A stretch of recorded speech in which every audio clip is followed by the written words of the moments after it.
terus kita cari, baik pelaku di lapangan, aktornya, siapa yang membiayai, semua akan kita cari.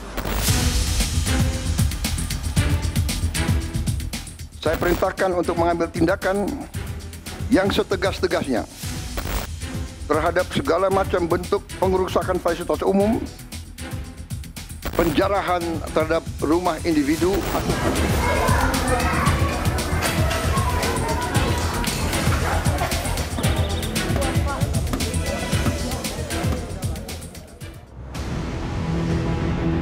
Inilah kondisi rumah anggota DPR Ahmad Sahroni di Tanjung Priuk, Jakarta Utara pasca dijarah sekelompok orang. Pada 30 Agustus lalu, massa merangsek ke dalam rumah, merusak dan mengambil nyaris seluruh isinya.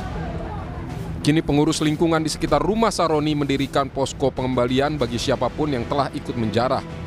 Salah satu yang telah dikembalikan adalah jam tangan mewah Richard Mille yang harganya ditaksir sekitar 11 miliar rupiah. Bahwa apabila ada warga yang ketika terjadi penjarahan ikut ngambil, baik itu berupa barang yang dengan nilai tinggi atau apapun, segera dikumpulkan ke kantor RW 06. Nah, dari pihak teman-teman LMK ada yang menginisiatif ke kumpul di kelurahan, akhirnya kami ada beberapa kemarin tadi ya barang itu dia kembalikan ke sana. Pada hari yang sama, rumah sejumlah politisi yang dianggap menyampaikan pernyataan kontroversial juga menjadi sasaran penjarahan.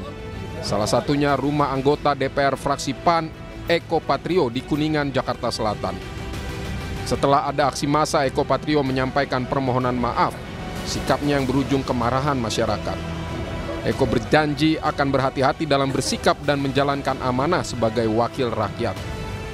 Menyampaikan permohonan maaf yang sedalam-dalamnya kepada masyarakat atas keresahan yang timbul. Tidak sedikit pun terbesit niat dari saya untuk memperkeruh keadaan. Tentunya ke depan saya akan lebih berhati-hati dalam bersikap.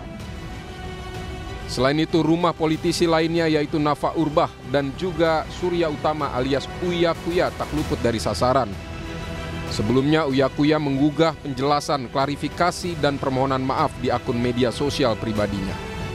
Dari hati saya paling dalam, saya akan lebih berhati-hati lagi dalam bersikap, bertindak, bersungguh-sungguh untuk mewakili rakyat Indonesia sebagai anggota DPR RI. Beri saya kesempatan sekali lagi untuk berbuat lebih baik lagi, lebih maksimal lagi dibanding apa yang sudah saya lakukan selama ini. Saya minta maaf sedalam-dalamnya sekali lagi, dari hati saya yang paling dalam. Mudah-mudahan ke depannya ini menjadi introspeksi yang sangat berarti buat saya dalam menjalankan tugas dan kewajiban saya sebagai anggota DPR RI. Terkait penjarahan di rumah Uya Kuya, polisi menangkap 9 orang yang diduga sebagai provokator. Uya Kuya semalam kita saksikan juga, itu juga tindakan yang sangat anarkis. Tentunya sudah kita pisahkan antara warga dengan adanya kelompok massa yang tentunya sudah kita lakukan himbauan, namun mereka melakukan perlawanan dan kita lakukan pendorongan dan kita amankan saat ini ada 9 orang masih dalam pendalaman. Masa sendiri datang dari mana sih, Pak? Berbagai macam, ada juga dari kita, di keluarga kita, ada juga dari Bekasi maupun dari Priuk. Wakil Ketua Komisi 1 DPR fraksi Partai Golkar Dev Laksono bilang penggerudukan massa ke beberapa rumah anggota DPR sudah masuk tindak pidana. Ia meminta penegak hukum mengusut para pelaku hingga tuntas. Yang terjadi kemarin itu sudah terjadi tindak pidana, sudah penjarahan. Tentu itu tidak dapat dibenarkan dan kita serahkan kepada aparat hukum. Memang bila mana ada yang pelanggaran pidana agar diproses sesuai dengan aturan dan undang-undang yang berlaku. Bukan hanya rumah anggota DPR, Menteri Keuangan Sri Mulyani pun menjadi korban penjarahan. Menanggapi peristiwa itu, Sri Mulyani melalui akun media sosialnya menyampaikan terima kasih atas simpati, doa, dan dukungan semua pihak dalam menghadapi musibah. Dia pun menyampaikan permintaan maaf dan tetap akan melakukan perbaikan terus-menerus. Sementara itu, polisi menangkap 2 pemuda yang diduga mencuri di kediaman Menteri Keuangan Sri Mulyani pada Minggu dini hari. Mereka sempat berpura-pura mengaku menemukan barang-barang milik Sri Mulyani tersebut tercecer di pinggir jalan dan hendak mengembalikan. Namun polisi menemukan bukti video kedua pemuda tersebut ikut menjarah. Sambil diinterogasi, sambil kita mengecek-ngecek video yang viral, sehingga ternyata ada foto mereka berdua.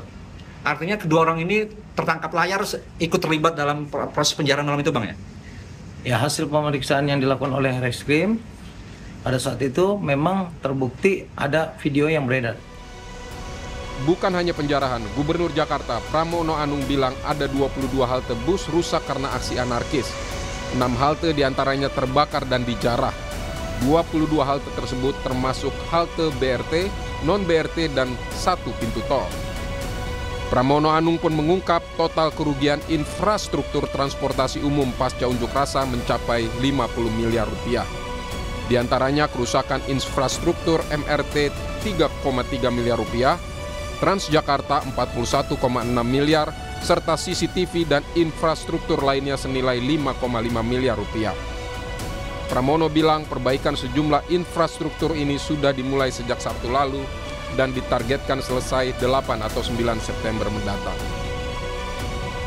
Menanggapi memanasnya situasi Jakarta, Presiden Prabowo Subianto mengumpulkan menteri dan juga bertemu pimpinan parpol pada Minggu 31 Agustus. Presiden memerintahkan polisi dan TNI menindak tegas pelaku penjarahan dan perusak fasilitas umum. Kepada pihak kepolisian dan TNI, saya perintahkan untuk mengambil tindakan yang setegas-tegasnya terhadap segala macam bentuk pengerusakan fasilitas umum, penjarahan terhadap rumah individu ataupun tempat-tempat umum atau sentra-sentra ekonomi. Merespons perintah Presiden tersebut, Menteri Pertahanan Syafri Samsudin menegaskan polisi dan TNI tak akan ragu menindak tegas pelaku penjarahan dan perusakan fasilitas umum dan fasilitas negara. Apabila terjadi hal-hal yang menyangkut soal keselamatan bagi pribadi maupun pemilik rumah pejabat yang mengalami penjarahan, maka petugas tidak ragu-ragu untuk mengambil tindakan tegas terhadap para pelaku kerusuhan dan penjara yang memasuki wilayah pribadi maupun wilayah institusi negara yang memang sudah dipastikan untuk selalu dalam keadaan aman.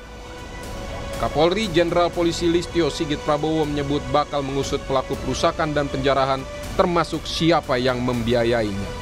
Dan kami akan menangkap para pelaku-pelaku pembuat kerusuhan dan memproses sesuai dengan aturan hukum yang berlaku. Saya kira itu. Tentunya Polri akan bergerak sesuai dengan bukti-bukti di lapangan. Kita akan menarik mulai dari fakta yang kita dapat, akan terus kita cari, baik pelaku di lapangan, aktornya, siapa yang membiayai, semua akan kita cari. Negara harus menjamin kebebasan berpendapat agar saluran warga menyampaikan aspirasi tidak tersendat dan berujung anarki. Semua pihak juga harus menahan diri untuk tidak melakukan kekerasan. Sementara siapapun pelaku penjarahan harus diusut tuntas hingga ke dalangnya. Tim Liputan Kompas TV.